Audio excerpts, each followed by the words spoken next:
thinkers. I'm back at my YouTube channel. Thanks for checking out your boy P Funk. I'm doing what I do for you.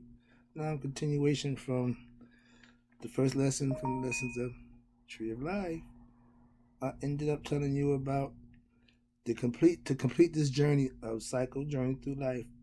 Doing life, you have to gain spiritual knowledge. Okay, this is why spiritual knowledge is a concept of spiritually knowing God and having knowledge of Him in you, hence spiritual knowledge. Okay. This is why the characters of the ancient Egyptian myth, remember, we're dealing in myths. I'll deal with that later. Right now, let me get to this. We're dealing with the myth of creation and their various forms of interaction with each other are in reality just an elaborate mystic code which right thinking teachers will help you crack. Related to the areas of human consciousness that needs to be developed for spiritual growth to occur. The first thing, if you're paying attention, you'll notice that when the deities of the ancient Egyptian creation, based on the teachings of Anu, the deities are placed in what we call a hierarchical fashion, according to order of stability. Starting out with Ra, light. Let there be light. Remember, the spirit of the earth, spirit of God dwelt across the face of the earth. So we know that God is a spirit. I got you, my followers, my Christian-based concept. Spirit we know is a God. Okay. Before he can do anything, he need to see light. He need to breathe. But you get shu, air, dry air. Opposite of shu is moist air, tough nut. Now, those are two aspects we deal with because we gave them, nature is air. The water from the sky is, we know that, moist air, dry air. But we gave them identities. This is going to be fun because this is my warehouse. The identity of air and moist air, shu, a male, tough nut, female. Both of them have stories that right now ain't part of this lesson. You got that to go too. But after that, you got air and moisture. Now, you got what you call the noon, which is the water. We call it ocean. But at that time, it's called the noon. Possible, anything is possible to come out of the noon. That's really the concept, okay? Once he got sun, air, now you need what? Land, fermentation, because the noon ain't no fermentation. He did what? He created the land and the fermentation. Yeah, we know the story, okay? That's not my story, but that's a story that everybody understands. So I'll let that one go and use it to get my point across. Moving on. Once he does that, you got to have sky. You got Gab representing the earth. You got Newt representing the sky, the heavens, starry decked heavens, Sonic Brothers, okay? So now he took out this. This is God doing work. Making everything he need before he put man here. Once he get those 5 elements in earth and heaven, now he gonna make man. From our concept, Osiris, okay, Anuian concept, remember, he's the spirit of God that's in human being. Now, when you hear me tell you, when you hear me conceptualize that God is in you, that's what I'm trying to tell you. The spirit that dwells in man is of God. So we ain't got to play that game no more. If you understand that, then we can move along and we ain't got to play it. But no, that's Osiris. They was born from Geb and Nut. Second was his brother Set. Where you have good, Osiris represent fertility, life, the spirit, everything that's good.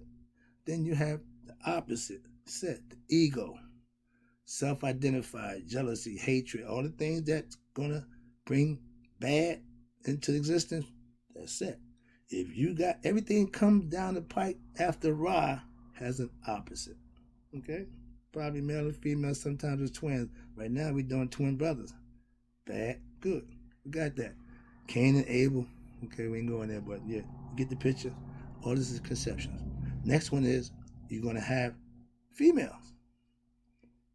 Isis, immortality and wisdom, intuitive knowledge from self. Then you have her sister Nephthys. Nephthys represents the physical aspect of life, mortality. If you're born, you will die. She represents nature. Life, death, the cycle. Yes, okay. She's going to be around. Okay, remember that. Now, these aspects play different aspects at different points in time. That's the fun part, and I can help you with that. So don't get, well, I thought you said you were that. Yeah, they play different roles. Okay, understand that. This is all about understanding. Once you have understanding of what we're doing, now you can grasp it and you can move on, and you can get as good as you want, as fast as you want, depending on how your comprehension is for what's being given to you. All right. I'm not about to hold your hand and no, I'm gonna give it to you and let you figure it out. Okay, it's not my job to think for you. It's my job to get information, put the message out there, give you the lesson, and let you do what you need to do. That's all. This is college. This ain't the baby food. You're getting grown folks deal now. Okay, I'm treating you with respect as an adult, not a kid. Okay, not somebody less. No, we're all equal. You all have respect for each other. I always respect anybody that I teach. Okay. When we're doing this, the hierarchy according to the stability, we did that. Okay. According to dependency. I just broke it down for you. Now, once you get Nephthys and Isis, you got to pair them up. Isis with Osiris, Nephthys with Set. Another story. Okay? But that's how it broke down. And from Isis and Osiris, they had a boy, a son, which is Horus. The Greeks call him Horus. We already know that was like them names. We'll deal with that another time. But right now, for your understanding, I'm gonna call them names that you might be familiar with. Horus. He's really Horus. Okay, that's the spirit. The first trilogy, the first trinity: Father, Mother, Offspring, Son. If it was a daughter, it'd have been the daughter. Don't make a difference. Offspring, twinkles. We figure out when they come out what it is. Okay, so just had to be a boy. All right. When that happens, that's the conqueror. That's every person born into the world is born supposed to be hero. Master yourself. That's what he did. Okay, that's another story. You got a bunch of stories. I digress. But the idea is to give you the foundation and the creation story conceptually so that you can follow along. Now the names aren't who's that? You pretty much understand who I'm talking about when I get you laid everything out for you. You'll understand it, okay? But now, doing the according creation story, in the creation as it was, they arise in accordance, okay, with their level of density. Now, density here refers to the order of stability. Like I said, the hierarchy, work your way down. Okay, the first 5 elements are just that, elements, nature, not man. From the 6th down, now you got us. Okay? That's how the story goes. I'll just tell you the story. All right? The elements in creation. Ra is the first. I told you that. See, this is all my work. When I'm putting it down, yeah, I'm going, but I'm moving on. So when I go back to it, I recall it because y'all don't want to put it down. So yeah, that's why I'm reading it, because it's mine. I'm not reading from the book. No, I'm reading from my book. Okay? I got my own book. And by the time I get finished with this, you should have been made or achieved a level of mastery with knowledge of self. Okay, it means you become a master right thinker. Okay? A right thinker is somebody's on the path of, learning, acquiring information, becoming better. When you reach that level, you'll know. And for me, I'm not the gauge of how and what you're doing. You are. See, I'm out the equation. Once you get the message, once you take the lesson, it's all on you. I'm just giving them. Okay? I got a lot of them. Don't worry about it. Running out? Nah, not likely. All right? Next one is here is you got to understand we know how Ra emerged from the primeval waters. They called the primeval waters the abyss. They called it the noon. The Egyptians had a name for everything. They already identified with every my thing, pretty much everything we call it now. Don't mean it's no different. It's still what they said. So the concept of the hieroglyphics, first of all, the handwriting on the wall, the, the writings of God, the words of God. That's what conceptually. That's what they thought, and we do the same with the Bible. Oh, this is the holy book. This word, just conceptualizing. That's it. All right, trust me. I ain't here to rag on or ridicule about nothing. I'm just trying to give you examples and get information, try to get my message across. That's all. All right, not no disrespect towards nobody.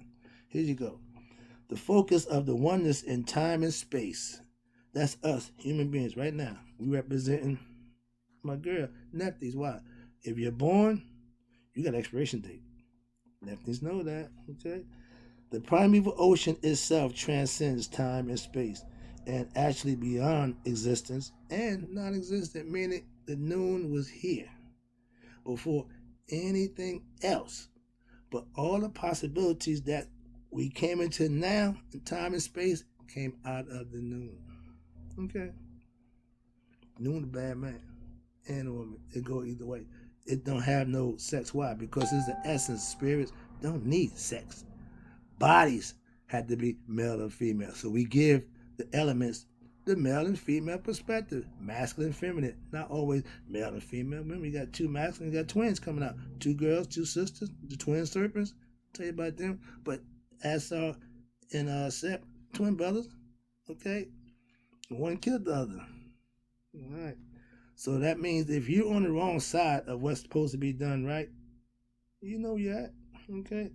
I'll be right back with that.